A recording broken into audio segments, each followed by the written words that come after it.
7th of March 2021 marks the 100th year anniversary of the last mainland revival in the UK, which started in Lowestoft on the east coast of the UK, where I'm sitting now. It's the most easterly point of the UK. And from that very small beginning, it spread to other parts of East Anglia, to Great Yarmouth, to Norwich, to Cambridge, to Ipswich, as well as one or two other smaller places where we have records, Stowmarket, Market Town, and St Olives, even a village. There was a sort of a stone dropped in a pond, as it were, that started in Lowestoft, and ripples went out from there because of the connection the town had with the fishing fleets that used to seasonally go up and down the North Sea coast from the northeast of Scotland to East Anglia. Many of the fishermen were converted, and so the move of God also had very strong representation in the northeast of Scotland, and then from there also through relational connections through the ministry of W.P. Nicholson in Ulster in Northern Ireland. Again, ripples went out into that whole area, and I'll try to cover some of these things in little short videos over these weeks leading up to the anniversary, just as a sort of a record of it, really.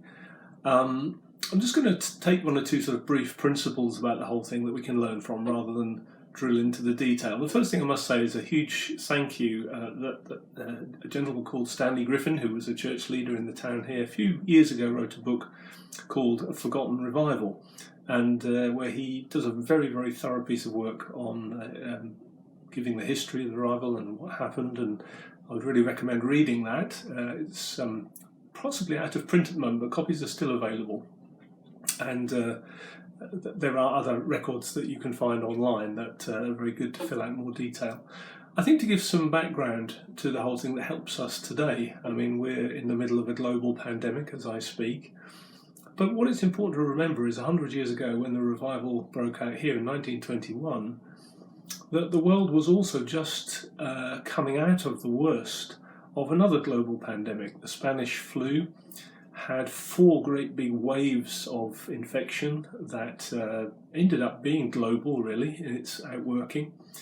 Millions of people died. It was even more catastrophic than the COVID-19 pandemic that we're having today. In the UK alone, estimates around about 300,000 people died.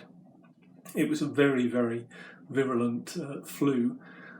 And on the back of that, obviously, or before that, we'd obviously just come out of the First World War. So Lowestoft at the time, indeed the whole country, was reeling from the Great War and then the Spanish flu.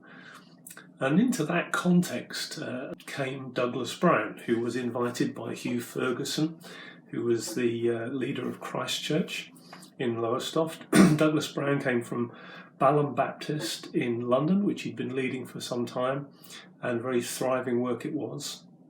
And I'll talk a little bit about his call to come up here in another video. But he came up, and on the first trip, then he came up, and then God started to move in quite unprecedented ways.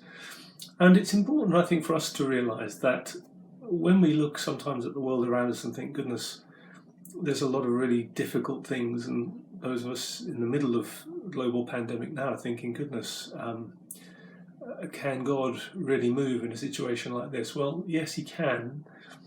And indeed, people reflecting on the revival said that the actual pressure that people had been under in society had turned their thoughts more to eternal matters, had turned their thoughts to spiritual matters.